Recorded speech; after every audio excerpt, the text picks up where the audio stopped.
Day 6 of What I Eat in a Day Until I Reach 1K Subscribers. সবার আগে সকালে চা খেয়ে নিয়েছিলাম, দিয়ে আজকে মা লাঞ্চে করছিল চিকেন কারি, সো ওটাই দেখছিলাম। আজকে শরীরটাও খুব একটা ভালো নেই, মানে আজকে উঠেছি সকালে বাট সেরকম কিছু খাইনি, সেই শুয়ে আছি, করছি, এডিটিং করছি।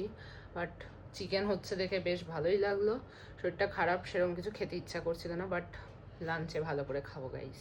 আর গাইস এখানে দেখো কে ল্যাদ খেয়ে পড়ে আছে। পোকো, পাকু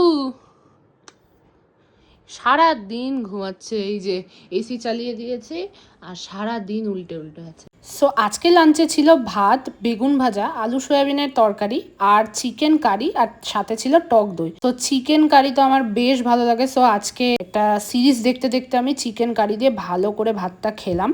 দেন সন্ধ্যাবেলা নাগাদ দুটো ভিডিও শ্যুট করার ছিল ইনস্টাগ্রামের জন্য, ওটাই করে নিচ্ছিলাম। তারপরে বানিয়ে নিয়েছিলাম আমি কোল্ড কফি, এটার ছিল বাটারস্কচ ফ্লেভারের। এটা আমি কিভাবে বানালাম তোমাদের রেসিপি লাগলে কিন্তু আমাকে অবশ্যই জানিও। আর তোমাদের যদি এই ভিডিওসগুলো ভালো লাগে তাহলে আমার চ্যানেলটা অবশ্যই সাবস্ক্রাইব করো।